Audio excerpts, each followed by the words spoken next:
Ustedes tienen ahí la presentación que ocuparemos hoy. Es la segunda clase donde vamos a hablar. Hoy ahí esa palabra se me quedó pegada de la clase anterior. Hoy día vamos a hablar en realidad de los asuntos introductorios del Pentateuco. Asuntos introductorios.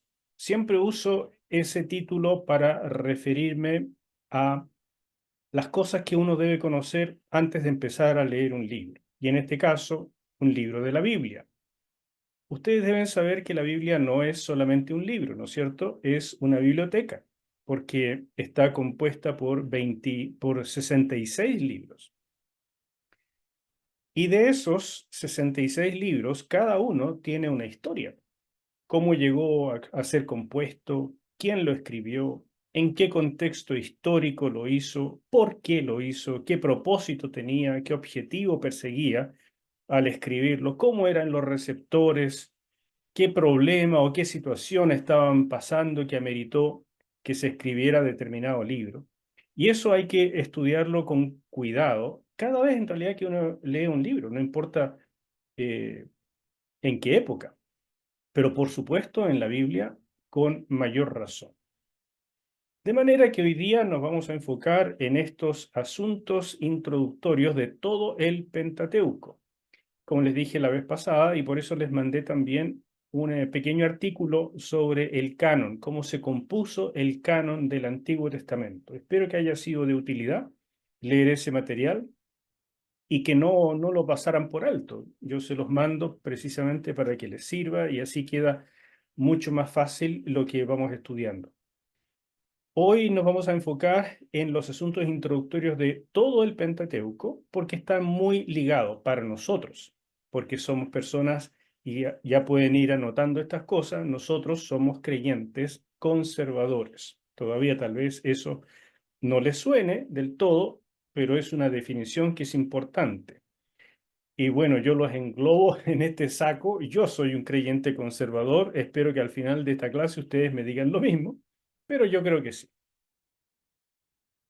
Primero que nada, hablemos de los nombres. Cuando nosotros abrimos nuestra Biblia, en el índice están los nombres y nosotros los sabemos de memoria. Los primeros 5 libros, Génesis, Éxodo, Levítico, Números y Deuteronomio. Pero esos nombres, ¿qué significan? ¿De dónde vienen? ¿Siempre se llamaron así esos libros o no? En primer lugar, tenemos que saber que los libros de la Biblia no se llamaron así originalmente, sino que estos nombres son a veces la traducción o si no la transliteración o alguna otra idea del griego de una versión antigua que se llama la Septuaginta. La Septuaginta se abrevia con esta sigla, LXX, porque se llama también la versión de los 70. Este es 70 en números romanos, ¿no es cierto? Entonces, la Septuaginta es una traducción del Antiguo Testamento hebreo al griego, aproximadamente en el siglo segundo antes de Cristo. Y esa traducción al griego es sumamente importante porque es la versión que se usaba en la época de los apóstoles, por ejemplo. La mayor parte de la gente, salvo los habitantes de Jerusalén y algunos eruditos, la mayor parte ya no hablaba hebreo como su idioma natal. Sí se hablaba arameo y por supuesto todos tenían que saber griego, que era el idioma universal de comercio, de cualquier cosa. Muy poca gente hablaba latín, básicamente se hablaba solamente en las legiones romanas y en Roma mismo, pero aún en el Imperio Romano se hablaba por todas partes griego. El griego entonces influyó enormemente en todo esto. Y si comenzamos con Génesis, el nombre en hebreo de Génesis es Bereshit, que significa en el principio, y son las primeras palabras con las que comienza Génesis 1:1. Generalmente, el nombre del libro lo vamos a encontrar en el primer versículo y es alguna parte del primer versículo, tal vez las primeras palabras o algo dentro de ese primer versículo, en hebreo, no así en la Septuaginta. En la Septuaginta Bereshit no les hizo tanto sentido, salvo esto del principio, pero bueno, lo tradujeron como origen o creación, que en griego es la palabra genoseos, y de ahí llegando al español como Génesis. Hay una importante palabra que vamos a ver más adelante, una palabra hebrea que es toledot, que es la que se tradujo al griego geneseos, y eso es lo que dio origen al final al nombre del libro. Éxodo, por su parte se llama Vele Shemot. Estos son los nombres, que está también en el primer versículo.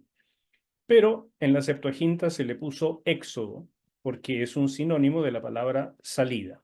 Y recordando que lo principal, tal vez, del libro de Éxodo es la salida del pueblo de Israel, de Egipto. Pero ese no era su nombre original. Levítico se llama en realidad Vayikra, que significa en español, él llamó, y él llamó, mejor dicho. Ahí está la Vav, con la Vav que es I, la Y. Entonces, Vayikra es él llamó. ¿Y cómo llegó a llamarse Levítico? Esta es una historia un poquito más larga. En la literatura rabínica, este rollo que contenía la Torá completa llevaba el título de Torot Kohanim, que significa instrucciones para los sacerdotes. En tiempos helénicos, o sea, cuando fue traducido el Antiguo Testamento al griego, la palabra para sacerdotes, por lo cual el título en castellano pretende, perdón, en tiempos helénicos, mira, aquí parece que escribí algo mal, ¿ya? Pero lo voy a corregir. En tiempos helénicos la palabra para sacerdotes era levita.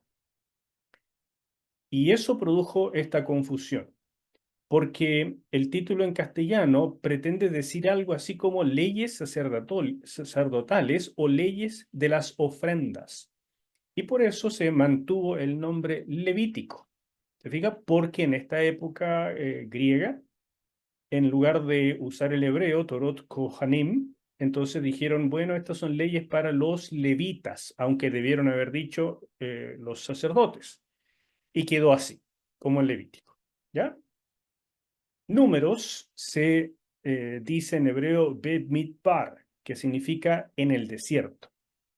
Y claro, ese es el gran tema de Números, los 40 años en el desierto. Pero en la Septuaginta, como el libro tenía muchas estadísticas, muchos números, en la Septuaginta en griego lo llamaron aritmoi, que significa números. Y la Vulgata latina, que es una traducción al latín de la Septuaginta, lo tradujo como en latín, numeri. Y de ahí viene nuestra palabra números. ¿Le fijan? Y finalmente Deuteronomio, el quinto libro del Pentateuco, en hebreo es Ele Haddebarim, que significa estas son las palabras. Y en realidad la palabra Deuteronomio significa algo muy diferente a esto.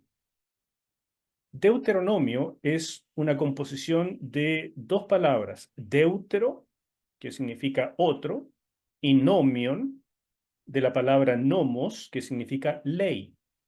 Entonces, en griego, deuteronomio significa algo así como una segunda ley o una ley agregada a.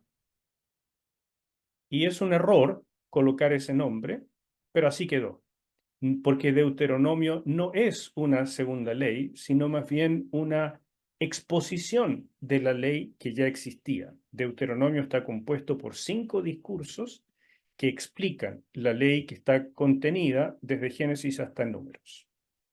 Eso lo veremos en el curso número 2, porque en ese trabajamos Deuteronomio. En este curso número 1, estos primeros 4 libros. Eso quería comentarles porque siempre uno debe partir, ya cada libro tiene un nombre. ¿De dónde viene ese nombre? ¿Qué quiere decir ese nombre? Aquí está cómo se llamaban originalmente y de dónde viene el nombre en español. Una segunda cosa que necesitamos preguntarnos es ¿por qué decimos que el autor fue Moisés? ¿Se han preguntado eso alguna vez? si tal vez estos libros de la Biblia pudieron haber sido escritos por otra persona que no fuera Moisés y que tal vez otros libros de la Biblia también tienen esa situación, que dicen pertenecer o ser el producto de la pluma de alguien en particular, pero que en el fondo es una mentira y que nunca fue así. Si fuera una mentira lo que dice la Biblia, en mi opinión, no podríamos confiar en que es palabra de Dios.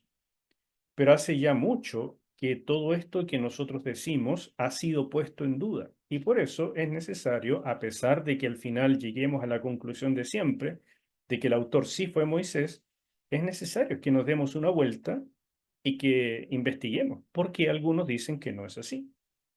En primer lugar, tenemos que saber que tanto la escritura, o sea, la Biblia, como la tradición hebrea, que está en todos los escritos rabínicos paralelos a la Biblia, atribuyen el Pentateuco, que ellos llaman la Torá, ¿no es cierto?, a Moisés. Esto fue aceptado en la sinagoga y la iglesia por siglos, en los cuales era evidente, y lo pongo entre comillas porque evidente no es, pero para todos era, bueno, si la Biblia lo dice, ¿para qué vamos a discutir siquiera? Es claro, es evidente. Y lo dejaron así. Era evidente que el antiguo líder del Éxodo había escrito todo el Pentateuco después de la salida de Egipto. Pero claro, empezaron a aparecer personas que comenzaron en primer lugar a negar siquiera que hubiera existido Moisés. Empezaron a cuestionar el hecho de que Israel saliera de Egipto. Dijeron, pero si no hay evidencia de que alguna vez Israel estuviera en Egipto, no hay evidencia entre los egiptólogos de que alguna vez hubiera estado Israel como esclavos.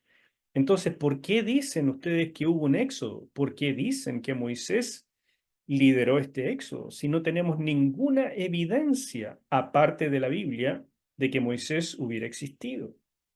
Y por lo tanto empezó todo este revuelo a poner en duda todo lo que antes se creía y se decía, pero si es evidente que es así. Y la gente empezó a decir, no, pues no es nada evidente. Bueno, para empezar, desde nuestra perspectiva, lo que la Biblia dice es cierto. Entonces, hasta ahí podríamos hablar de una fe ciega. Pero yo no soy ese tipo de personas, mi hermano, que va a creer ciegamente en algo y fuera discusión y los quemo en la hoguera a todos los que están en desacuerdo conmigo. No, para nada, en absoluto. Entonces, el libre pensamiento es necesario y creo que es positivo, es bueno. Pero tenemos que considerar que la Biblia, los 66 libros, también son documentos históricos. O sea, no podemos decir, vamos a estudiar la historia, pero no miremos la Biblia. No, porque la Biblia también es un documento histórico, también es parte de la historia humana y por lo tanto tenemos que considerarlo como evidencia dentro de otras o junto a otras evidencias. ¿Ya? Lo que la Biblia dice es que nadie habría estado mejor capacitado para esta tarea de escribir el Pentateuco, pues Moisés había sido educado prolijamente en Egipto. Así dice Esteban en el discurso de Hechos capítulo 7, dice que había sido educado en toda la sabiduría de los egipcios. O sea, el hombre había estudiado egipcio, por supuesto, había estudiado medicina egipcia, había estudiado astrología egipcia, había estudiado magia egipcia, había estudiado mitología o religión egipcia. Todo eso era parte del conocimiento que Moisés tenía. Por supuesto, el hebreo y las tradiciones de su pueblo, la historia de su pueblo, él la tuvo que haber recibido de su madre y de la gente con la que él se relacionaba entre los hebreos. Entonces tenía una cultura mezclada, pero definitivamente era un hombre sumamente conocedor, un sabio de la época. A través de sus parientes pudo haber recolectado las tradiciones de su pueblo y de primera fuente tenía las revelaciones divinas desde su primer encuentro con Dios en el monte Horeb. Así que todo eso es importante de considerar. Cuando nosotros hablamos del testimonio de la Biblia, hay algo que les quiero pedir que ustedes subrayen de manera muy, muy especial, y es esta lámina número 4. El testimonio de Jesús para nosotros no es un testimonio más. Para nosotros es el testimonio. Cuando Jesús dice algo, y lo encontramos en los evangelios, eso para nosotros es la autoridad máxima, absoluta, y que es por sobre cualquier otro dicho, sugerencia, investigación o cualquier cosa que otra persona diga. ¿Por qué? Porque Hechos 2:32 nos dice, a este Jesús resucitó Dios, de lo cual todos nosotros somos testigos. La resurrección de Cristo tuvo más de 500 testigos. La resurrección de Cristo nunca pudo ser negada por aquellos que habrían querido negarla definitivamente. La resurrección de Cristo es el pilar del cristianismo. Sepa pues, dice Hechos 2:36, ciertísimamente toda la casa de Israel, que a este Jesús a quien vosotros crucificasteis, Dios le ha hecho Señor y Cristo. ¿Y cómo lo hizo el Señor? Por medio de la resurrección. Pablo dice en 1 Corintios 15:14, y si Cristo no resucitó, vana es entonces nuestra predicación, vana es también nuestra fe, vuestra fe. Todos los escépticos y ateos que han tratado de destruir el cristianismo se han fijado en estos versículos. Y al mirar estos versículos dicen, mira qué fácil. Si yo logro demostrar que Jesús no resucitó, todo el cristianismo se cae y todo es vano. Así es que, ¿a qué se han dedicado ellos? A tratar de demostrar que Cristo no resucitó. Y cuando emprenden esa tarea, se convierten, porque la evidencia de la resurrección de Cristo es extraordinaria, es maravillosa, es amplísima. Entonces entendamos una cosa, la resurrección de Jesús no es un dato más en nuestra fe, es el pilar. Si Cristo no resucitó, no tenemos nada, nada, se acabó el cristianismo. Pero dado que Jesús resucitó y esto llega a ser un hecho histórico, no solo un hecho de nuestra fe, entonces tenemos la piedra más firme en la cual estamos parados. Cuando Jesús, que vivió, predicó, enseñó, predijo su muerte y resurrección y después lo hizo, cuando entonces Jesús dice algo, ese algo es de absoluta certeza para nosotros, es inamovible.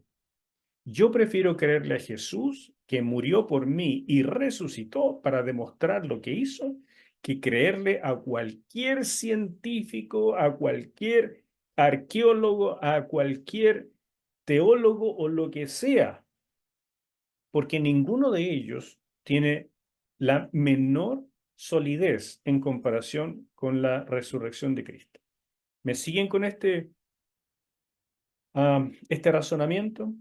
Entonces, Jesús mismo aceptó a Moisés como el autor del Pentateuco. Y aquí tienen todos los versículos bíblicos de los evangelios donde Jesús dice eso. Entonces, hermanos y hermanas, para mí esto es caso cerrado, porque Jesús lo dijo.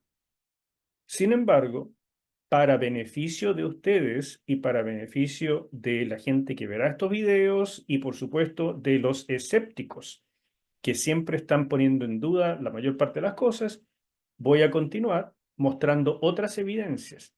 Pero entiéndanme que cuando llegamos a esto, por el hecho de la resurrección, para mí ya es caso cerrado. Más evidencia interna. Evidencia interna significa la evidencia que surge de la Biblia misma. ¿De acuerdo? La evidencia externa es aquella que se obtiene de descubrimientos, como por ejemplo de la arqueología o cualquier otro documento.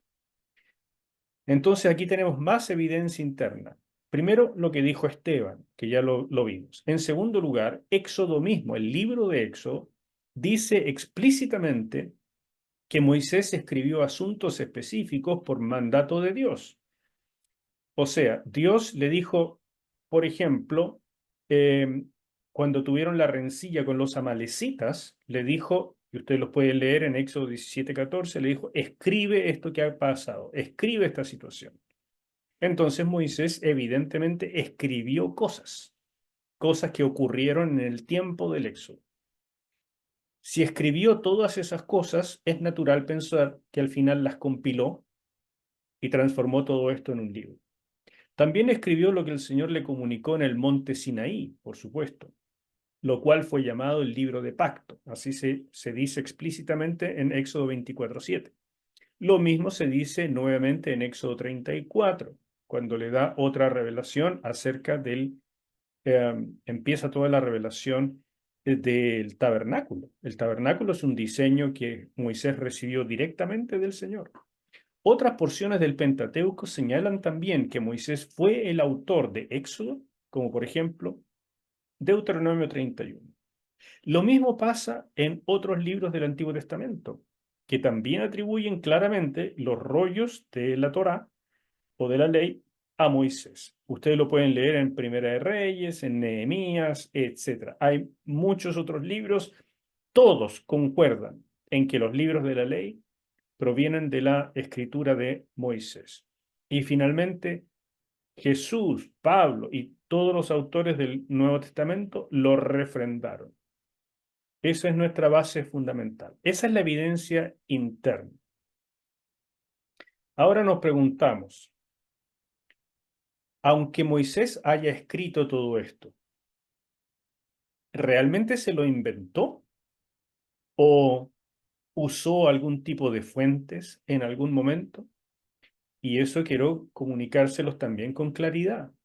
Nosotros, los cristianos conservadores, no tenemos ningún problema con admitir que Moisés usó fuentes. Es un error grave pensar que Dios le dictó en los libros que tenía que escribir. Ningún libro de la Biblia fue escrito como un dictado de parte de Dios. Si los libros de la Biblia fueran escritos como un dictado de Dios, entonces los escritores habrían sido meros secretarios. Y lo primero que uno vería es que todos los libros tienen el mismo estilo. Todos los libros tendrían la misma forma de escritura, de estructura, porque todos vendrían de una sola mente, la mente de Dios. Pero los 66 libros son extraordinariamente diferentes. Diferentes en lenguaje, diferentes en estructura, en forma literaria, diferentes incluso en la dificultad o la facilidad del idioma. Si ustedes comparan, por ejemplo, un evangelio, el evangelio de Lucas, cualquier persona que estudia griego se va a dar cuenta que el Evangelio de Lucas tiene un griego elevado, un griego fino, un griego bien hablado, un griego incluso difícil, mientras que el griego del Evangelio de Juan es un griego mucho más fácil, es un griego casi de principiante en algunos sentidos, porque se nota mucho más que el autor era un hebreo que entonces hablaba griego como su segundo idioma. Entonces es un griego con menos vocabulario, con estructuras más sencillas, cosas así. No quiero entrar en detalle, por supuesto, no es que sea facilísimo el Evangelio de Juan, pero mucho más fácil que el de Lucas. Y así les puedo mencionar un montón de detalles. Si hubieran sido dictados, evidentemente todos serían iguales, pero no lo son. Entonces lo que Dios hizo fue otra cosa. Dios inspiró los libros, exhaló las ideas y los autores las pusieron por escrito con la ayuda del Espíritu Santo para que no contuvieran errores. Eso es lo que se conoce en el cristianismo la doctrina de la inspiración de la Biblia. ¿ok? Pero nadie pone en duda, ningún estudiante serio de la Biblia pone en duda de que hubo fuentes en las que se apoyaron. Por ejemplo, ¿cómo podría haber sabido Moisés todo lo que ocurrió en Génesis si él no estuvo ahí? Es evidente que eso él lo recibió de alguna parte. Algunas partes, me imagino yo, especialmente los primeros 11 capítulos, tiene que haber recibido una buena cantidad de revelación. Pero otras partes a lo mejor venía en forma de tradición oral o tradición escrita que se había conservado desde la era patriarcal. Por lo tanto, Moisés tiene que haber recibido a lo mejor algunas cosas escritas o si no, estas tradiciones orales que todavía existen en los pueblos antiguos y sin duda mucho de revelación. Otra parte fue revelación directa, por ejemplo, los 10 mandamientos. Incluso dice que las tablas de la ley fueron escritas con el dedo de Dios. Así que en ese caso Moisés ni siquiera intervino, simplemente recibió una porción de la escritura directamente escrita por Dios. También hubo otras fuentes orales o escritas obtenidas por terceros. Por ejemplo, ¿cómo se enteró Moisés de las conversaciones entre Balaam y Balac? Cuando Balac contrató a Balaam para que maldijera a Israel, y está en los últimos capítulos del libro de Números.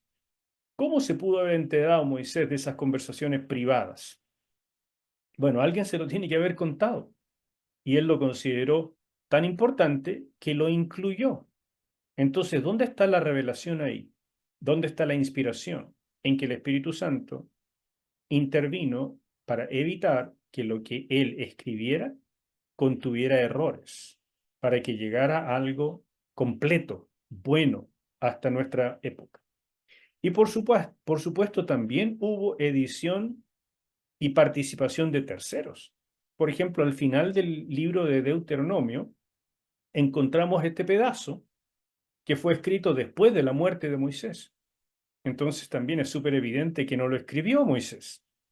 ¿Quién lo escribió? No sabemos. A lo mejor Josué, pero realmente no sabemos. De manera que nosotros aceptamos que hay fuentes de donde se sacaron las cosas, pero es muy diferente a lo que vamos a ver a continuación, esta, eh, este enfrentamiento pseudocientífico que se ha hecho a la Biblia para tratar de destrozarla verdaderamente.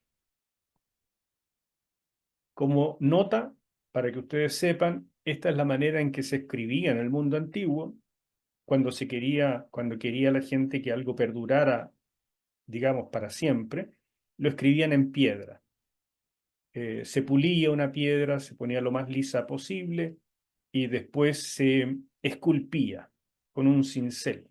Esta es una piedra de granito, lo más duro que hay en piedra, y por tanto esta piedra realmente iba a durar siglos y siglos.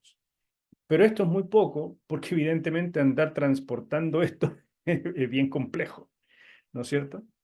Entonces se usaron otras formas, como esta. Se hacían estas eh, tablillas de cerámica, de barro, y mientras estaban blandas todavía, con un punzón, una cosa así, se escribía. Y estas escrituras como tienen, generalmente son palitos para arriba y palitos para los lados, son como cuñas, entonces se le llamó escritura cuneiforme. Esto se usó mucho y se han descubierto bibliotecas completas de tablillas cuneiformes.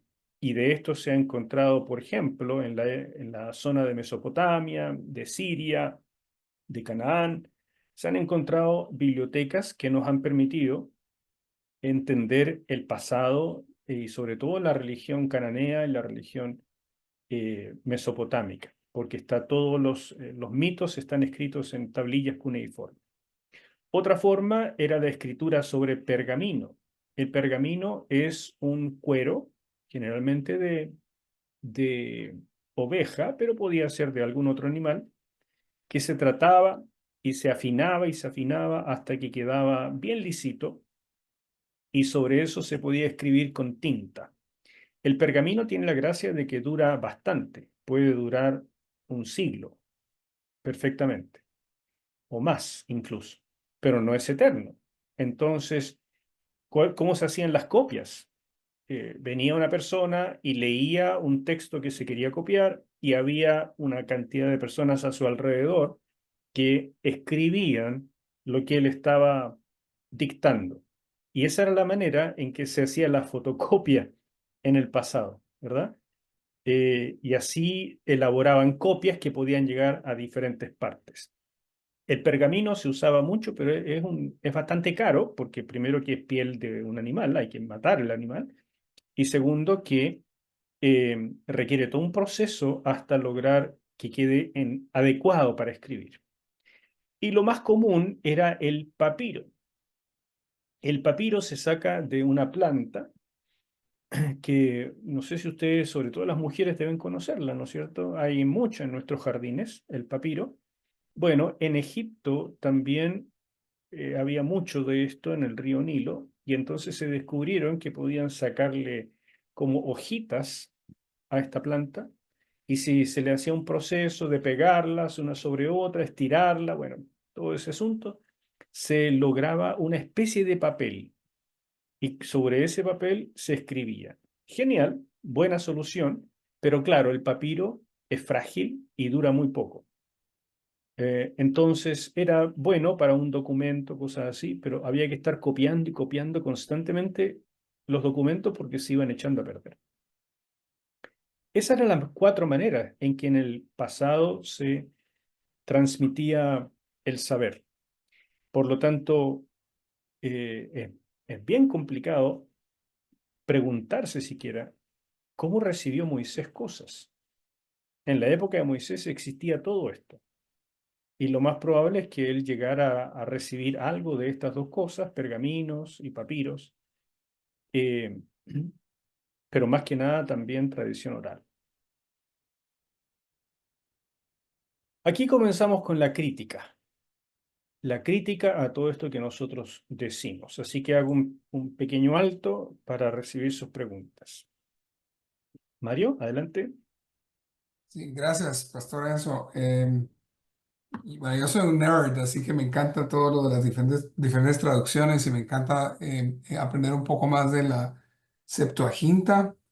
Y algo que de verdad valoro mucho es el hecho de que cuando estuve en Tierra Santa fui a donde se encontraron los rollos del Mar Muerto y aprendí tanto estando allá. Y una de las cosas que me impresionó más fue que los rollos más antiguos que tenemos en hebreos, en hebreo del Viejo Testamento son como de 1000 años y pico. Y cuando se descubrió, había muchos versículos que eran medio controversiales, entre ellos el Salmo 22, etcétera, etcétera, que en lugar de hablar que en inglés es pierce, que tenía Jesucristo las manos y los brazos clavados, como era la profecía, tenía otro significado un tanto diferente y algunas otras profecías que apuntaban directamente a Cristo, que en el hebreo eran diferentes, pero en la Septuaginta es de donde se tradujo nuestro Nuevo Testamento, lo que usó Pablo para escribir Romanos, etcétera, etcétera. Y cuando vamos a ver los rollos que vienen en el origen del Septuaginta, del Mar Muerto, de esos rollos, concuerdan exactamente con lo que nosotros tenemos en el Nuevo Testamento. Eso me vuelve de verdad que me deja eso que usted habla de que es tener fe y tener fe ciega, pero al mismo tiempo ir buscando esas evidencias que poco a poco van saliendo y cada una de ellas continúa validando lo que nosotros pensamos. Fui a ver esa otra parte donde por cientos de años se decía que Poncio Pilatos no existió y es parte del credo. Y es algo que, ¿por qué fue que los padres pusieron el nombre de Poncio Pilatos en el credo? Me parece algo descabellado el poner, y la gente atacaba, como la gente ataca la resurrección, atacaba a veces. Poncio Pilatos no existió, es ficticio, todo lo que ustedes creen es mentira. Y hace como 40 años se descubrió una placa donde está el nombre de Poncio Pilatos exactamente en esa época que prueba todo. O por ejemplo, este pedacito de papiro de San Juan, del Evangelio que es claramente del primer siglo, del año 110 o algo así. La mayoría de gente decía, los críticos decían, no, no, no, el Evangelio según San Juan solo pudo haber sido escrito después del año 300. No pudo haber sido escrito por un apóstol. Ya hace como 40 años descubrieron de nuevo en Egipto. Y así poco a poco vamos descubriendo esas evidencias que le refuerzan a uno la fe. Y al tomar sus clases yo me siento igual. Es como que, wow, qué erudito, Pastor Enzo, gracias por darnos tanta evidencia, tanta apologética para que cuando alguien ataque nuestra fe, nosotros podamos decirle no solamente, porque lo dice la Biblia, pero no, tenemos prueba fuerte, persuasiva, contundente de que es verídico, es histórico lo que allí dice. Entonces, gracias por eso, es mi comentario. Con gusto, mi hermano, con gusto, ni un problema. Un placer para mí ayudarles con eso.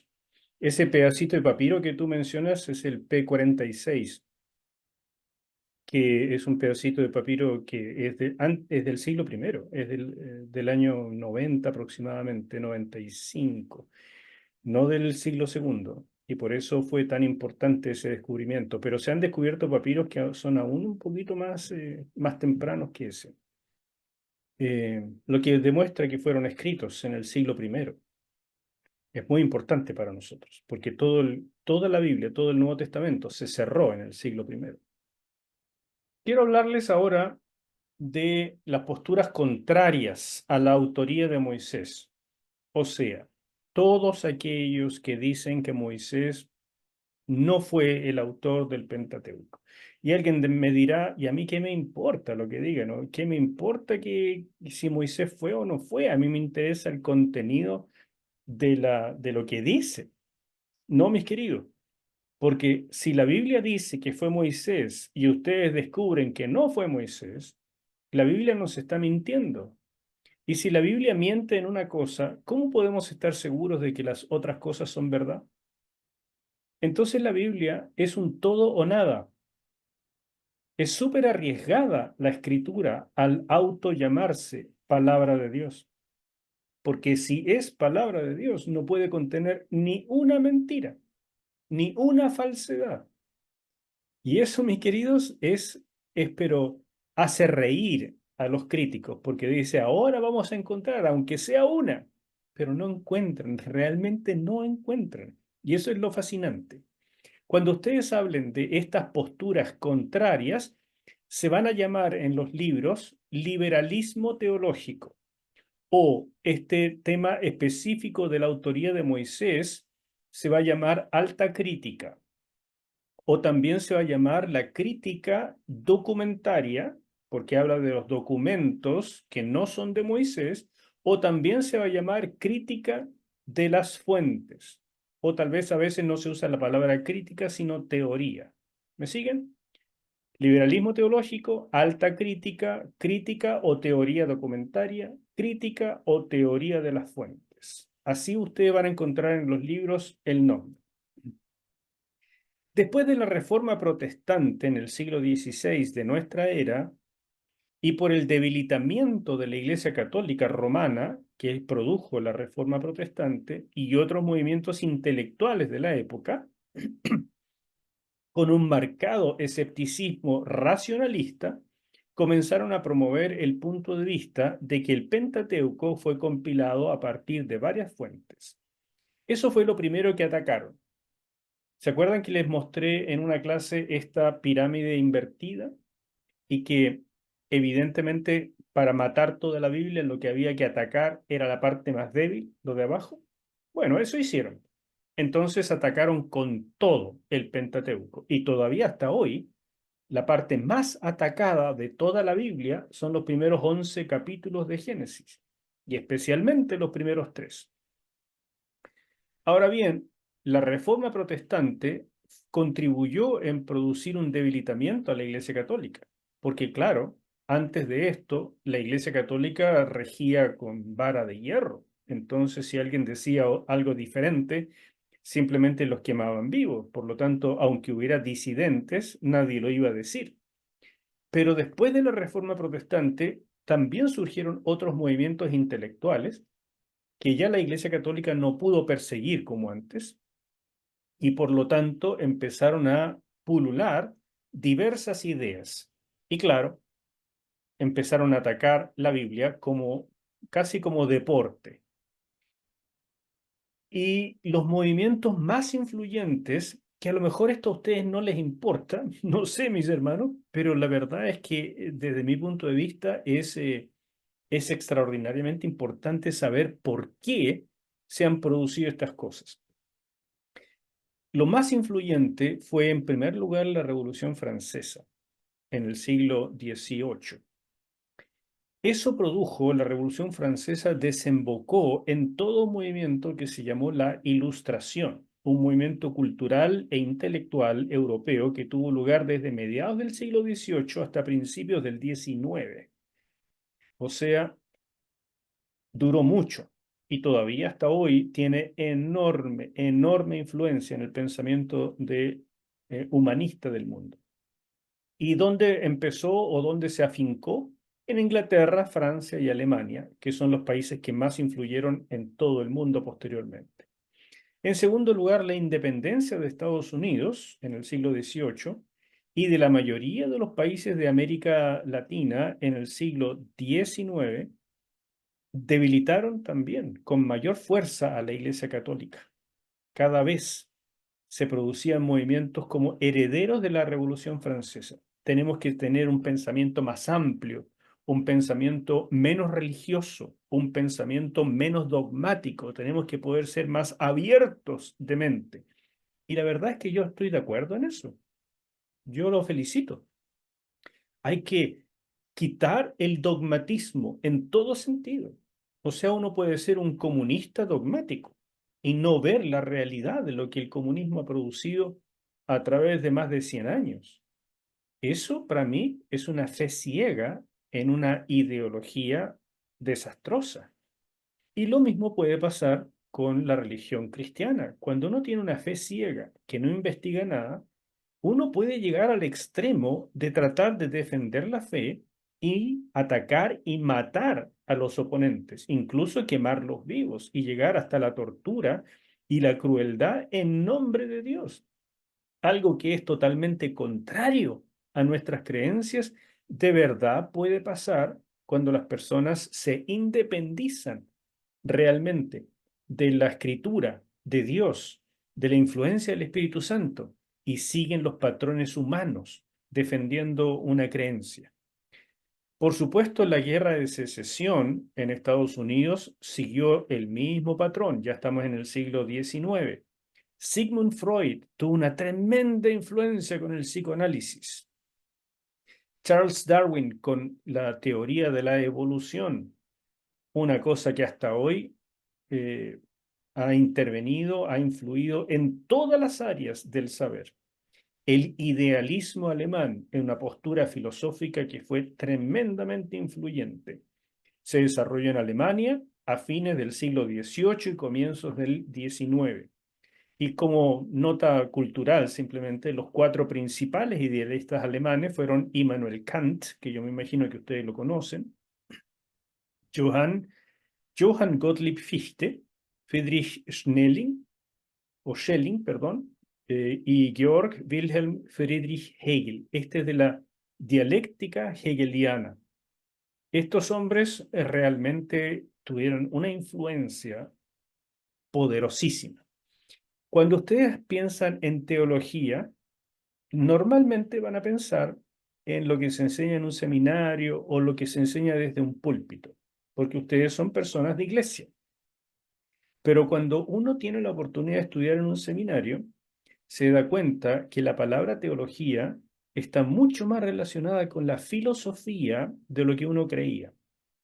No existe realmente una teología que no tenga cierta influencia filosófica. Y cuando nosotros pensamos en la influencia del idealismo alemán en la teología alemana del siglo XVIII y XIX, entendemos por qué se produjo la quebrazón teológica de esa época. Tanto era la quiebra espiritual de las universidades europeas donde se enseñaba teología, que las familias creyentes que consideraban un honor que a uno de sus hijos tuviera el llamado al ministerio y lo enviaban con todo esfuerzo a estudiar en una universidad, estudiar teología para que después llegara y fuera el párroco, ¿no es cierto? O fuera el pastor de una determinada congregación. Y resulta que el muchacho llegaba después de unos años siendo inconverso, porque le habían lavado la cabeza con estas ideologías, filosofías y formas de pensar humanistas. Y finalmente todo quedaba en duda y ya la Biblia no era palabra de Dios.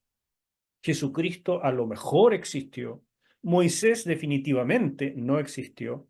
El éxodo difícilmente haya ocurrido y toda la Biblia fue escrita con la intención de subyugar a un pueblo como el de Israel para que fuera obediente a las monarquías de turno.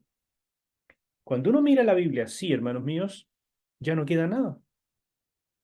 Y por tanto, lo que ocurrió en esa época es que toda Europa fue plagada con esta mentalidad. Y de Europa empezó a llegar a Estados Unidos. Y cuando en Estados Unidos comenzaron a revisar estas teologías, filosofías liberales, se dieron cuenta que iban a perder la batalla, porque no tenían teólogos del nivel de los que estaban atacando. Entonces, la forma que usó la iglesia norteamericana fue atrincherarse en los seminarios. En esa época se crearon los seminarios teológicos, que tenían la misión de lograr producir eruditos bíblicos, pero auténticamente cristianos, y que dieran una respuesta a esta avalancha de propuestas liberales de las universidades europeas. Eso es lo que pasó en el cristianismo occidental desde el siglo XVIII y XIX y el XX, sobre todo en el XX. Entonces, hermanos míos, no es algo así tan simple leer la Biblia, no es tan sencillo lo que nosotros hoy día predicamos en las iglesias. Si no fuera por todas estas personas que finalmente lograron sacar grandes eruditos, que lograron contrastar las filosofías que los atacaban, es muy posible que hoy no tuviéramos cristianismo. O lo que tuviéramos sería simplemente unas sectas súper fanáticas, atrincheradas en alguna parte, diciendo la tierra es plana y cosas por el estilo, y otros diciendo, bueno, estos son pobres e ignorantes que no saben nada. Pero el verdadero cristianismo, el que pretendo enseñarles, es un cristianismo con evidencia, es un cristianismo que puede hacer apología, es un cristianismo que sabe lo que dice, que no nos tapamos los oídos, que podemos recibir las críticas y responder con altura de miras. ¿Me siguen? Sigo mostrándoles un poco de qué estoy hablando. Estos son los movimientos que más influyeron, pero resulta que hubo propuestas bien concretas. Tal vez la primera propuesta seria que hubo fue la de un filósofo importante del siglo XVII, imagínense qué temprano, que se llamó Baruch Spinoza, este caballero que lo tengo acá a la derecha de su pantalla.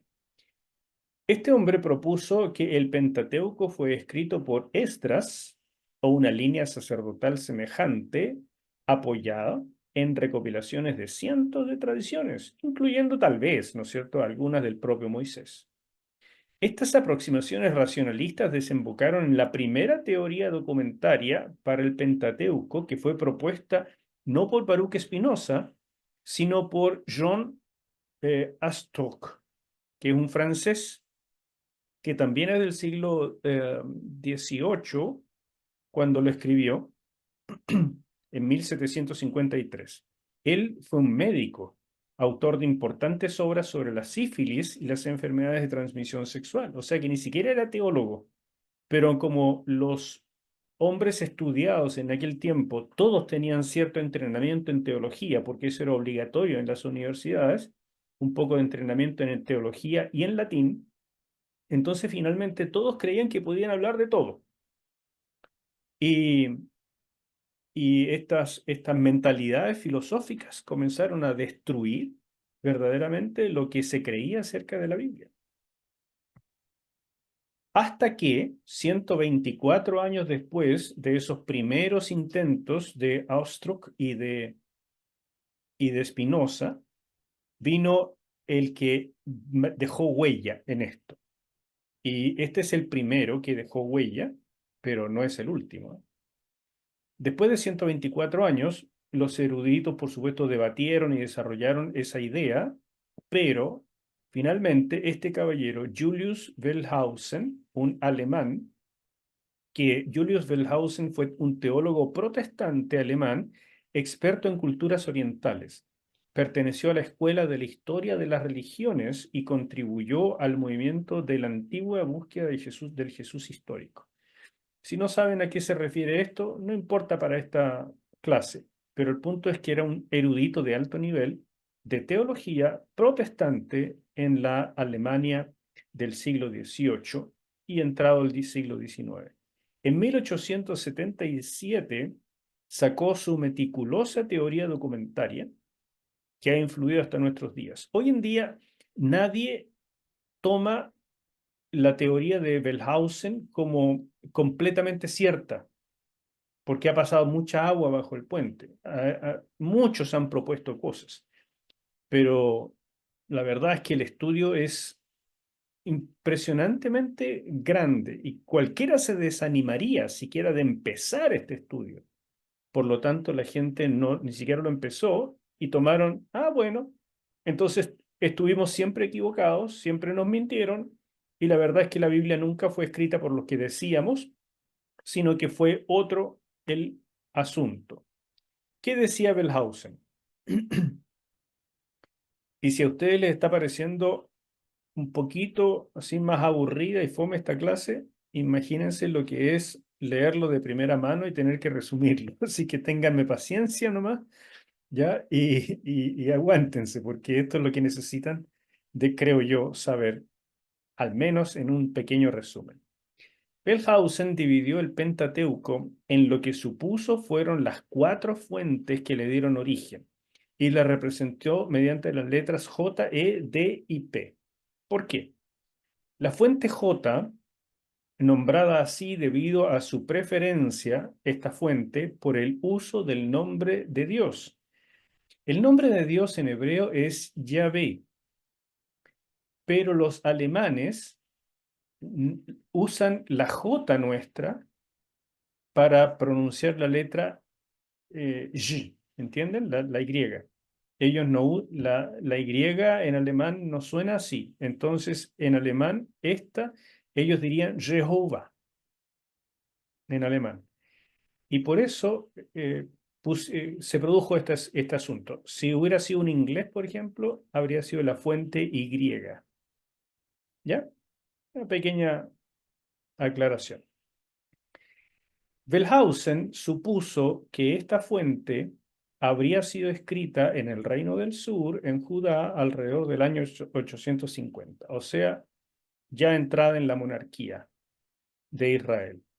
¿Por qué? Porque querían establecer eh, en la monarquía que había un Dios que había revelado ciertas cosas y ese autor tuvo una preferencia por usar el nombre de Yahvé. Entonces hay partes de Génesis, hay partes de Éxodo, hay partes. Eso es una gran fuente. ¿Me entienden? Es como si ustedes encontraran un libro que contiene capítulo 1 al 5 de Génesis, capítulos 4 al 8 de Éxodo, capítulos 7 al 9 de Números, así. Eso es una fuente.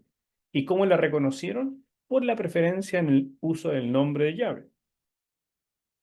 La siguiente fuente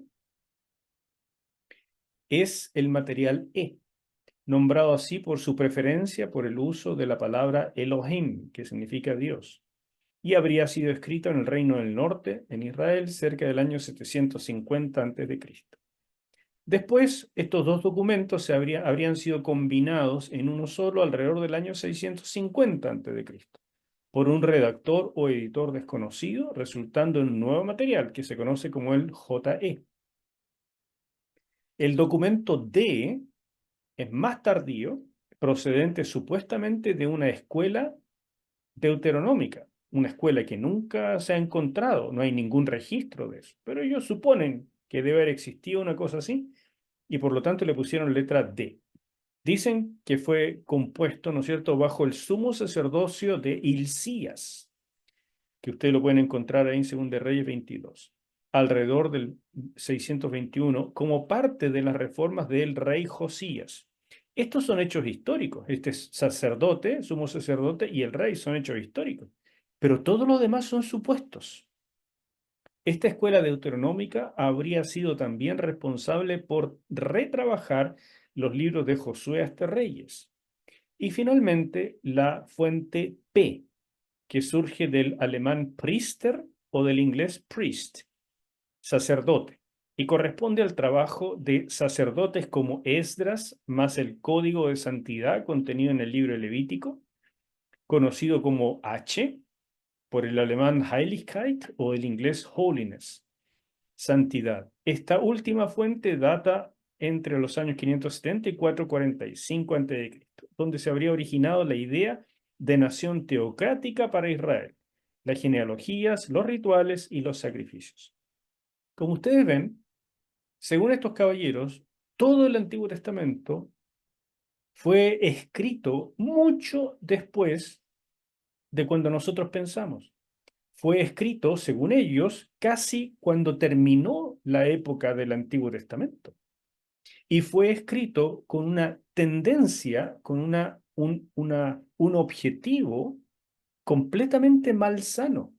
El objetivo de hacer creer a la gente que Dios había revelado esto, aunque era mentira, pero para hacer creer a la gente que Dios estaba trayendo una monarquía, un rey David, un reinado davídico, y que de esa manera se justificara la monarquía, se justificara el sacerdocio y se justificara que la gente tuviera que pagar impuestos, dar los diezmos y todo eso. Es decir, son puras mentiras creadas intencionalmente para mantener oprimido al pueblo.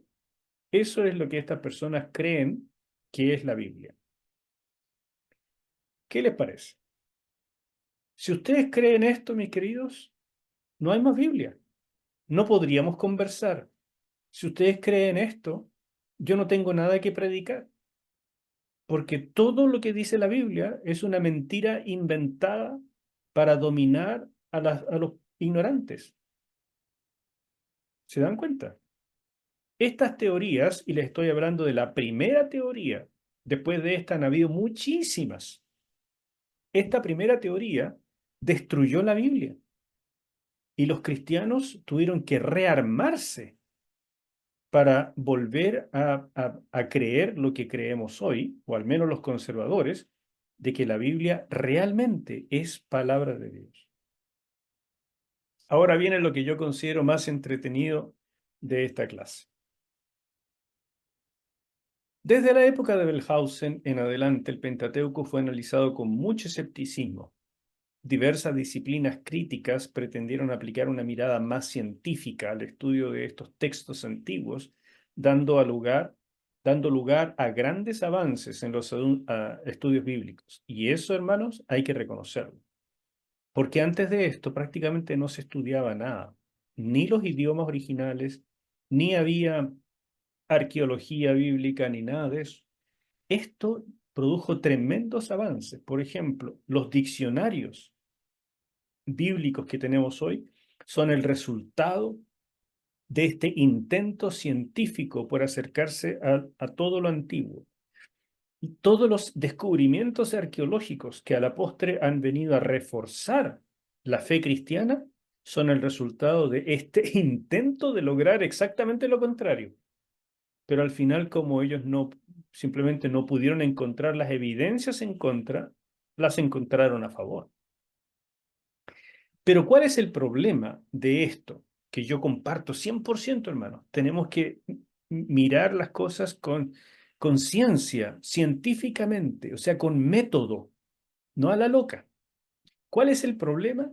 El problema es que muchos se acercaron con una enorme carga de presuposiciones antisobrenaturalistas que distan mucho de la objetividad e imparcialidad requerida en el verdadero análisis científico. Si uno se acerca a la Biblia diciendo, Dios no existe, y como Dios no existe, voy a descubrir quién hizo realmente todas estas cosas.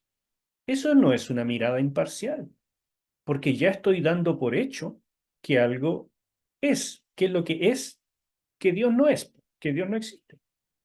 Pero una mirada realmente científica dice, abro mi mente a todas las posibilidades. Voy a mirar la evidencia y ahí tomo decisiones. Eso es una mirada realmente científica. Diversos estudios actuales han demostrado que estas teorías, como la de Wellhausen, o teorías liberales en general se llaman, están lejos de haber sido probadas. Y quiero terminar la clase de hoy hablándoles de un tema que siempre debe tratarse en los asuntos introductorios del Pentateuco, y es la fecha del Éxodo, para que ustedes se den cuenta de cómo trabaja un crítico liberal y cómo trabaja un, eh, eh, un crítico o un estudioso no liberal, vale decir conservador. La postura crítica es que el éxodo se produjo en la época de Ramsés II. Aquí les presento una estatua, por supuesto fidedigna, que ustedes pueden ir a ver a Egipto cuando vayan para allá. Este Ramsés II realmente existió, ¿ya? Y todas las películas sobre el Éxodo siempre dicen que el faraón del Éxodo se llamaba Ramsés. Lo han escuchado, ¿verdad? Desde las películas más antiguas del Éxodo siempre dicen que se llamaba Ramsés. ¿Pero por qué dicen eso? La mayoría de los comentaristas bíblicos en la actualidad piensan que el Éxodo ocurrió en el siglo XVIII antes de Cristo, aproximadamente en 1290. Durante el reinado de Ramsés II. Los dos pilares que sostienen esta propuesta son los siguientes. Los nombres de las ciudades de acopio construidas por los israelitas, que aparecen en Éxodo 1:11, eran Pitón y Ramesés. Y resulta que el nombre Ramesés es el nombre que se ha descubierto en las inscripciones egipcias. Es Ramesés II y también se le ha llamado, sobre todo en español, Ramsés II. Y este faraón gobernó en estos años, del 1290 al 1224 a.C. Y es faraón de la dinastía 19 que abarcó todos estos años, o sea, un poco más de un siglo. ¿Me siguen?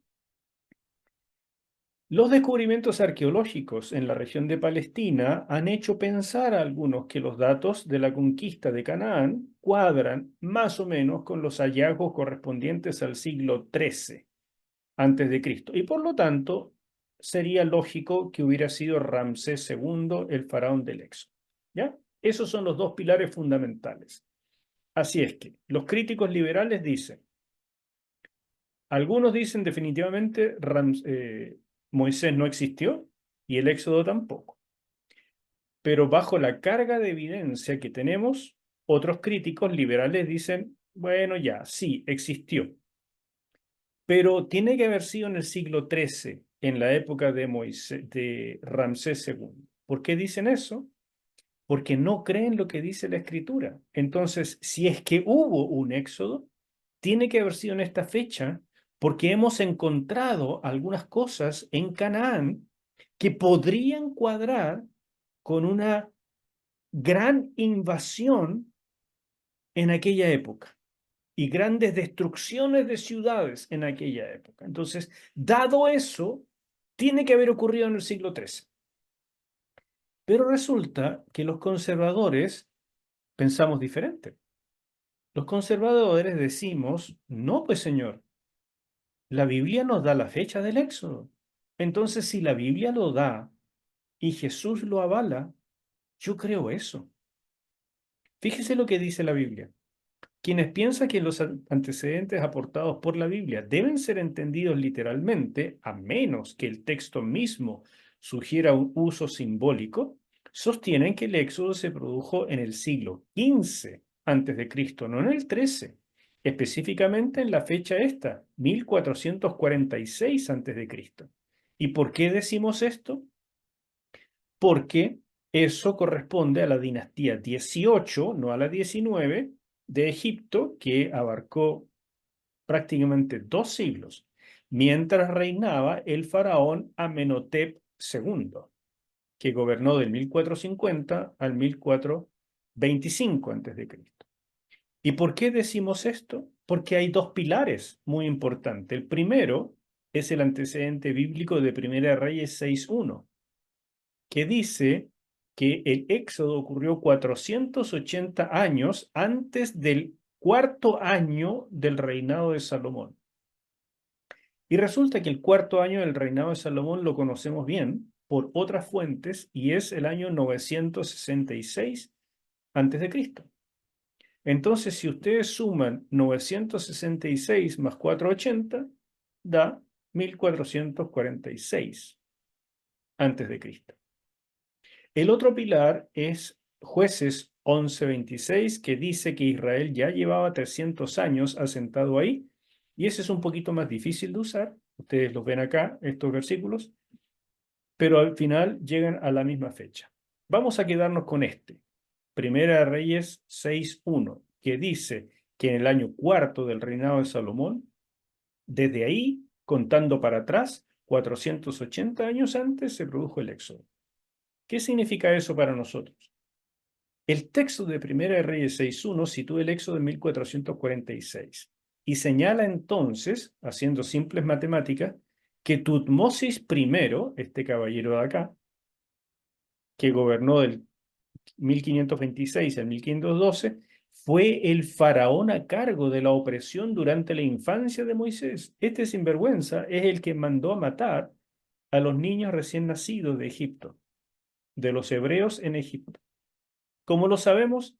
Bueno, porque si en 1446 fue el Éxodo y resulta que Moisés tenía 80 años en ese momento, entonces tiren de ahí 80 años para atrás y nos da el reinado de Tutmosis I. Tutmosis III fue el faraón en cuyo reinado Moisés huyó de Egipto rumbo a Madián. Pero en ninguno de estos dos se produjo el Éxodo. Este es el que mandó matar los niños. Este es el que persiguió a Moisés y entonces lo obligó a huir. Pero 4 años después se produjo entonces el Éxodo. Y Moisés huyó por ahí, por el 1500, un poquito después.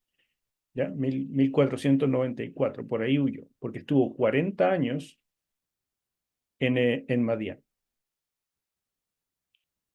Amenhotep I gobernó en Egipto de 1546 hasta 1526 y fue sucedido por su hijo Tutmosis I, que es el anterior, el que mandó a matar los niños.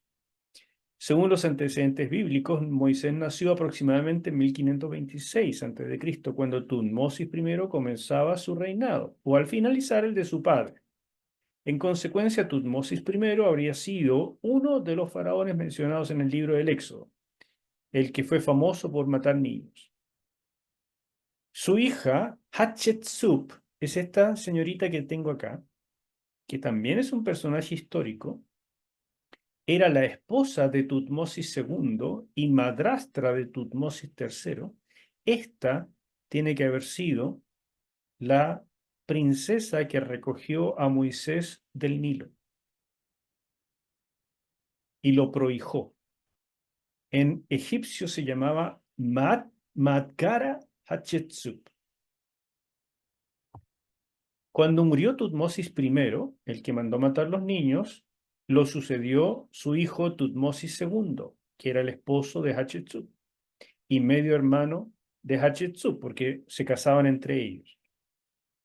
Pero él gobernó poquito, porque después falleció.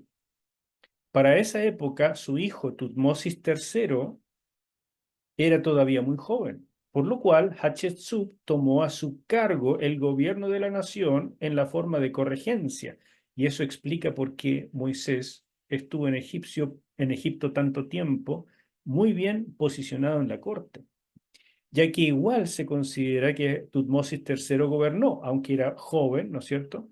Era muy niño, entonces no podía gobernar. Hatshepsut fue la corregente, pero se le dice a él porque no había faraonas en ese tiempo, sino solo faraones. Año el 1482 a.C. murió Hatshepsut y en ese tiempo Moisés ya estaba en Madián. Y Tutmosis III continuó gobernando hasta 1450. Pero en 1450 Tutmosis III falleció y el que asumió es el hijo de Tutmosis III que se llamaba Amenhotep II. Y este es el faraón con el cual Moisés tuvo las discusiones y que recibió todas las plagas de Egipto. ¿Cómo sabemos? Mira algunos detalles históricos interesantes. Sabemos que Tutmosis IV, el hijo de Amenhotep II, sucedió a su padre Amenhotep II, pero Tutmosis IV no fue el hijo primogénito, sino el segundo. ¿Por qué? Porque eso cuadra con el antecedente de la muerte de los primogénitos. Dos, Amenhotep II reprimió insurgentes durante la primera etapa de su reinado, lo que podría describir el ambiente en que Moisés regresó a Egipto. Cuando se produjeron las plagas, tiene que haber habido una serie de levantamientos y protestas y de todo. O, eso es lo que yo más creo, con lo que ocurrió en Egipto después de que el país quedara en ruinas debido a las plagas, sumado al debilitamiento del poderío militar a causa de la devastación del ejército egipcio en las aguas del Mar Rojo, cuando se murieron. Entonces, imagínense un país que de pronto se muere la mayor parte del ejército. En aquella época significaba que todo el mundo podía levantarse en armas.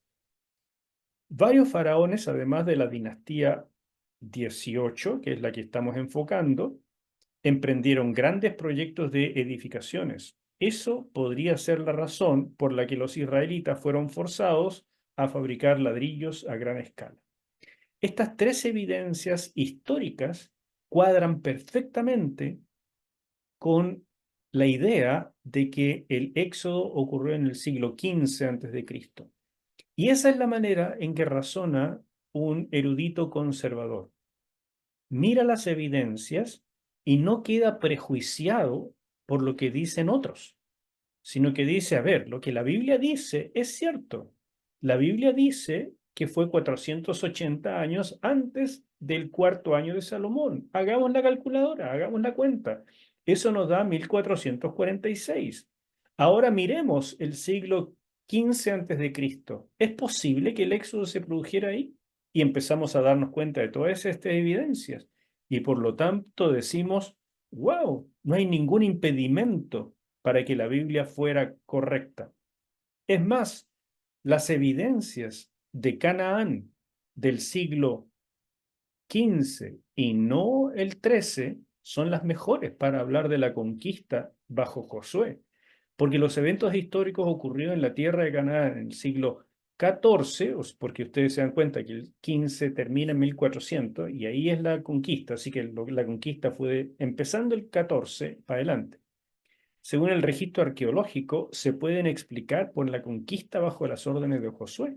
Por ejemplo, las excavaciones realizadas en Jericó sugieren convincentemente que fue destruida alrededor de 1400 a.C., justo cuando dice la Biblia que entraron los israelitas a Canaán. En resumen, el doctor Bruce Watke, un tremendo erudito con el cual tuve el privilegio de estudiar un curso, concluye lo siguiente.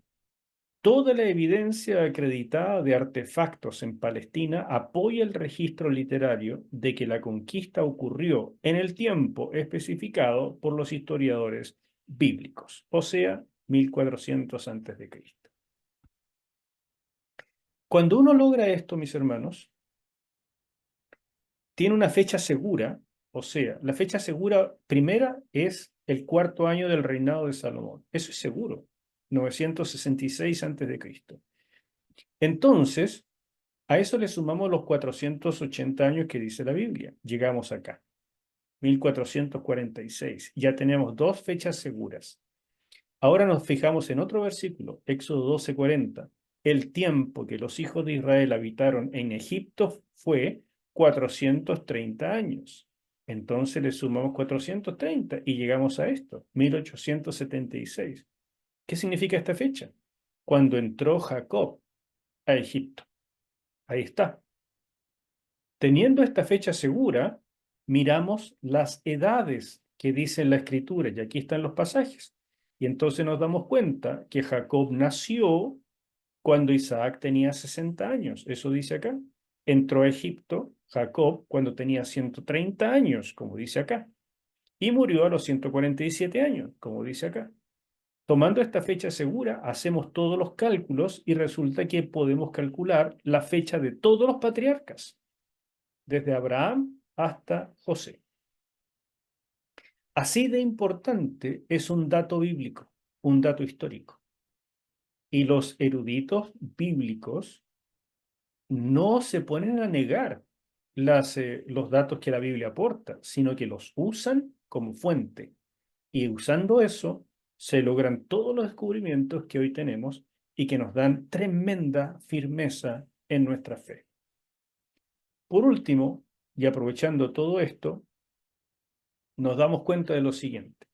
Las fechas aproximadas en que se escribieron los libros del Pentateuco son: el Éxodo se produjo en 1446 a.C. En los 2 años que pasaron los israelitas acampados en las faldas del monte Sinaí, en esos 2 años se escribieron Génesis, Éxodo y Levítico. Como lo sabemos, Génesis es el primero y tenía la historia patriarcal, por lo tanto es lo primero que se necesitaba. Éxodo es el relato del Éxodo y el diseño del tabernáculo, que es lo que se hizo en estos 2 primeros años. Y Levítico es la forma de adoración mediante el sistema de sacrificios, para lo cual se necesitaba el tabernáculo. Por lo tanto, estos 3 libros de seguro se escribieron en estos primeros 2 años. Pero, lamentablemente, Israel no entró a la conquista cuando tuvo la oportunidad y Dios los castigó por otros 38 años a vagar en el desierto. Eso completa los 40 años. Y estos 40 años, en estos 38, se escribió el libro de Números hacia el final del período. Y por supuesto, en los últimos 3 meses, antes de que acabaran los 40 años, se escribió Deuteronomio, haciendo que la entrada a Canaán fuera después de estos 40 años, en 1406, y todo el periodo de la conquista fue comenzar en 1406 hasta 1300 y tanto, en que comenzó la época de los jueces. ¿Qué les parece, mis queridos, todo esto que les he contado?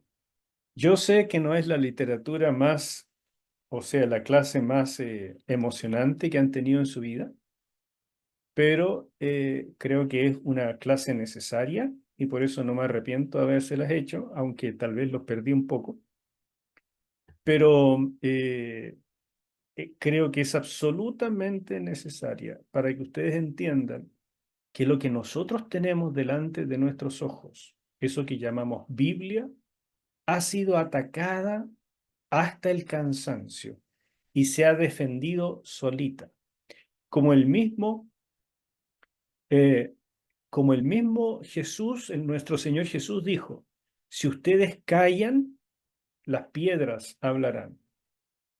Y en efecto, la iglesia tuvo muchos momentos en que ya no tuvo argumentos contra todo este embate liberal. ¿Y qué es lo que pasó? ¡Pum! Surgía un descubrimiento arqueológico y las piedras hablaban. Y se corroboraba algo que la escritura decía y los liberales tenían que escaparse porque habían cometido un grave error. Así que, hermanos queridos, la arqueología bíblica, los estudios de contexto histórico, los estudios de historia propiamente dicha, sociológicos y todo eso, no hay que tenerles miedo. pero hay que entender que muchos los usaron para tratar de destruir la Biblia. Y existe una gran cantidad de eruditos bíblicos serios y muy respetables y hermanos nuestros que han hecho un trabajo fascinante para salvar todo lo que nosotros hoy día creemos, porque Dios no se queda tranquilo, nunca.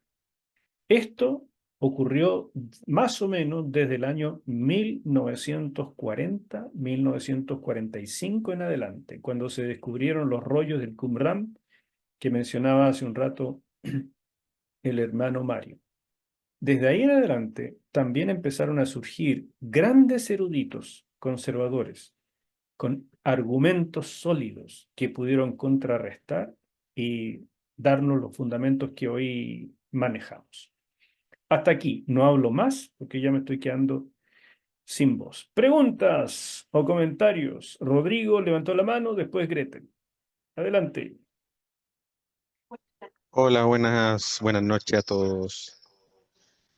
Primero que nada, muchas gracias, Enzo, porque no es para nada fome, al contrario, por lo menos a mí me fascinan los datos y la parte histórica y científica también que demuestra que la Biblia es inspirada por Dios y para que también mucha otra gente que necesita estos datos pueda creer y que la revelación puede llegar por muchas otras partes.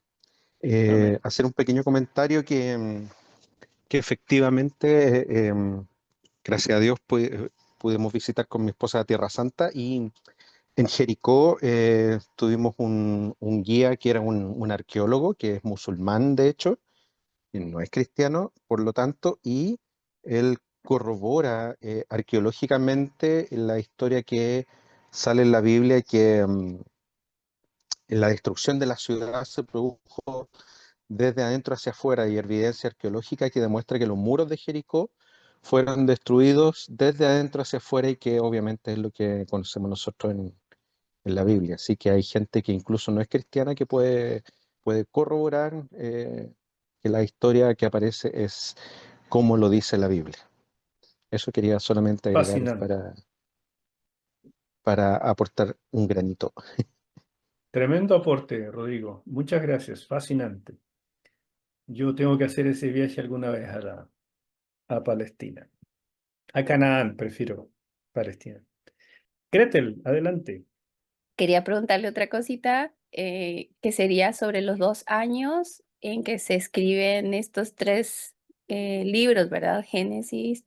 Sí, no sé, en mi mente me parece muy poquito periodo para escribir todo esto y también no sé si hay algún detalle más que usted nos quiera decir al respecto, al menos a mí me gustaría como saber un poquitito más, me llamó mucho la atención porque son súper importantes. Y no sé si en 2 años pasó todo eso que está escrito, ¿se entiende? Sí, claro. Los libros que mencioné, Génesis, Éxodo y Levítico, si tú los quisieras copiar y escribir en un papel, te va a tomar un par de semanas. Entonces, no, 2 años es tiempo más que suficiente. Entonces, ¿por qué decimos que fue en esos 2 primeros años? Porque por orden de Dios tenía que tener lista esa revelación. Iba a comenzar a funcionar el tabernáculo, por lo tanto tenía que tener el diseño del tabernáculo y por tanto tenía que escribirlo. Era necesario que empezara a funcionar el sistema sacrificial, de manera que tenía que escribirlo. Y Levítico, con los primeros 7 sacrificios, era obligatorio tenerlo. Después, en la narración sobre Éxodo seguramente la agregó a los 10 mandamientos y al libro de pacto y a la revelación del tabernáculo. Entonces uno se va dando cuenta que era un proceso bastante natural, hasta de tomar apuntes de parte de Moisés. Y no estamos hablando de libros largos, son bastante cortos en realidad. Entonces, eh, en tema de trabajo, no habría ningún problema. Y si Dios le estaba diciendo ya hazlo, hazlo, hazlo, y era su gran actividad diaria, 2 años alcanza de más. No, no, no te preocupes por eso. Lo que sí es seguro que fue en esa época, porque se necesitaba. Dios nunca pensó en en los 38 años siguientes. Para él, después de esos 2 años, iba a comenzar la conquista, pero Israel desobedeció. Entonces, casi es como que Números no debió haber sido escrito. No es así, ¿me entiende? Porque Números contiene una gran cantidad de revelación sobre los sacrificios que complementa a Levítico, entonces era necesario. Pero a lo mejor habría quedado como un apéndice de Levítico. Pero Números también tiene algunos capítulos, pocos, que hablan de los años en el desierto. ¿Ve? Entonces, Números es una especie de, bueno, tuvimos que escribirlo porque fuimos castigados. Y Deuteronomio es un discurso, son 5 discursos que relatan al nuevo pueblo, a la generación que sobrevivió al desierto, para que tomara un nuevo compromiso de pacto, dado que sus padres habían fallecido en el desierto. Entonces, Deuteronomio tampoco fue el diseño original de Dios, pero fue necesario. Y por tanto, los primeros 5 libros de la ley, en mi opinión, humilde y picante, Dios quería que fueran 3 originalmente, pero dadas las circunstancias, se completó a la Torá los 5 libros, que es una revelación maravillosa. ¿Me sigues? Pero todas estas son deducciones, mis queridos, son deducciones. No hay ninguna parte de la Biblia que diga específicamente así fue. ¿Quién más quería? La Beatriz y después la Nata. Adelante, Beatriz. Sí, quería comentar de que, en mi opinión muy personal, agradezco la clase de hoy porque a mí me parece que tanto la arqueología bíblica como la historia son como dos, por decirlo de alguna manera muy contemporánea, como dos cámaras que han estado grabando desde un comienzo todo lo que la Biblia nos redactó, solo que nosotros los seres humanos a través de esta ciencia, ¿cierto? Nos dimos cuenta en los años que usted especifica. Pero hoy por hoy la mayoría de las ciencias les están haciendo un gran favor a la fe y especialmente a la escritura. ¿Por qué? Porque la Biblia cuenta la verdad y finalmente la verdad es probada, ¿cierto? Para quienes no creyeron solo por fe. Así que a mí me parece que conocer la historia por parte del mundo cristiano, ¿cierto? De todos los cristianos, nosotros, especialmente de las personas que predicamos o enseñamos la palabra, aprender la historia de la Biblia, aprender la historia del cristianismo, aprender la historia del pueblo de Israel, etcétera, etcétera, nos da un peso mucho mayor, ¿cierto? Una seguridad adicional, ¿cierto? Una fe con una convicción más bien con conocimiento, con entendimiento, no solamente es porque se dice así y es una tradición o porque alguien lo dijo, no sé. A mí me parece que es fundamental conocer todas estas evidencias. Nata, la última, para que nos vayamos a hacer tuto. Pastor, yo solo quería darle las gracias porque para mí todo esto es nuevo. Lo estoy aprendiendo, por eso quise sumarme a este curso. Y hace muy poco me enteré de que habían posturas dentro de los cristianos que en el fondo tenían esta visión sobre el Pentateuco. Y me quedé sin argumentos, entonces fue como... Entonces, de verdad que hoy día valoré mucho el que pudiésemos no solamente, o sea, hacer toda el que podamos ver ambas posturas, que usted nos pueda dar su versión, pero que a la vez podamos, cuando usted decía, no sé si esto les interesa, a lo mejor lo estoy aburriendo, y yo decía, no, de verdad, es súper importante porque necesitamos saberlo y como usted decía, ese pensamiento crítico que debemos tener de creer, como Pablo decía, con un culto, una fe racional, creyendo por fe, pero no una fe ciega, sino que sostenida en la escritura. Así que solamente quería lo quise hacer delante, pero no pude, no pude el micrófono. Pero solo agradecerle porque para mí por lo menos fue de bendición que pudiese tocar cada punto que tocó. Igual que la Gretel, voy a tener que ver esto como 3 veces más para poder entender porque yo admiro la capacidad que tienen algunos de poder memorizar fechas, nombres, traducciones. Se me olvida al ratito, por eso me es bueno poder comprender. Así me va quedando a mí, así que solo a darle las gracias por eso, pastor. Muchas gracias, Nadita. Dejémoslo hasta aquí hoy día. La próxima clase va a ser más de temas de teología, de Génesis, pero apoyado sobre una escritura que espero que ahora estén más claros en que tiene tremenda evidencia de ser lo que dice ser. Palabra de Dios inspirada a los hombres.